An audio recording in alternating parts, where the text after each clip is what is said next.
Class 10 History, Rise of Nationalism in India, Part 4. In this chapter, we will read today as different strands within movement. In our previous video, we have learned about non-cooperation and how non-cooperation became movement. Today, we are going to learn about the various social groups participated in non-cooperation movement and their aspirations to join this movement. As we know, non-cooperation in Khilafat movement began in January 1921.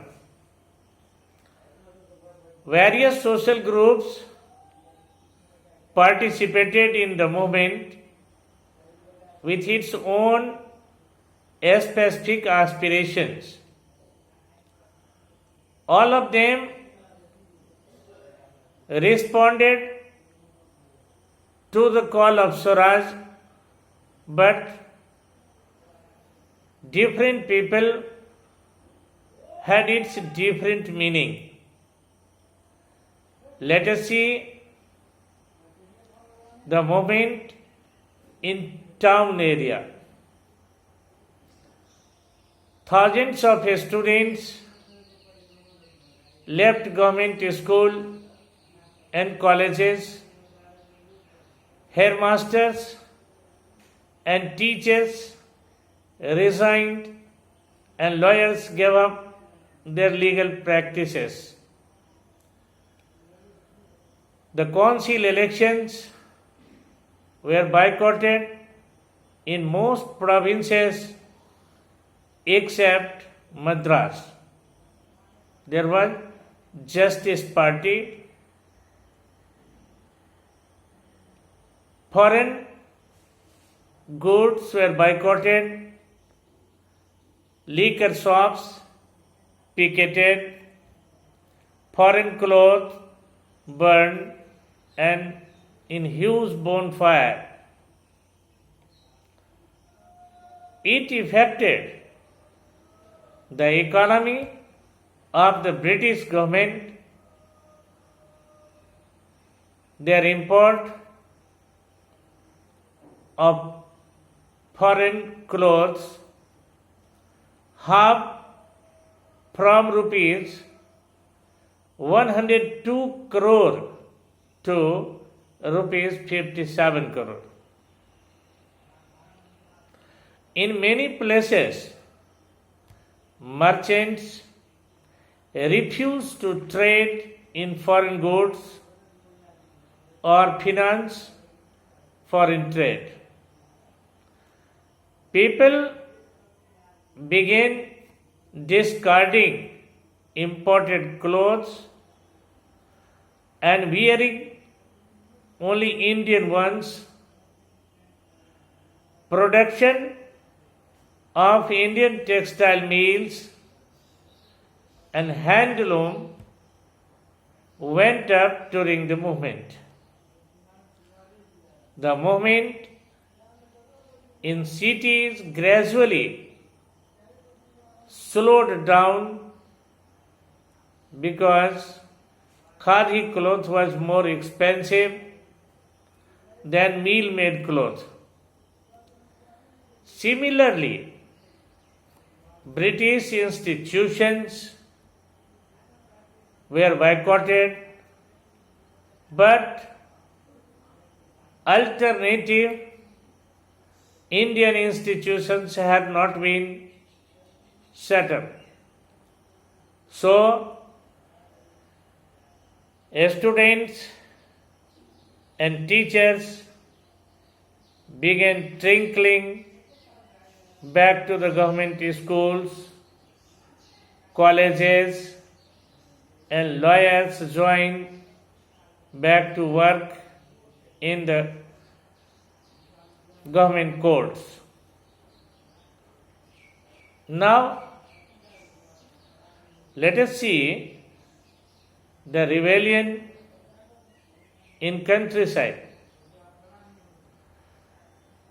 The non-cooperation movement spread to the countryside also.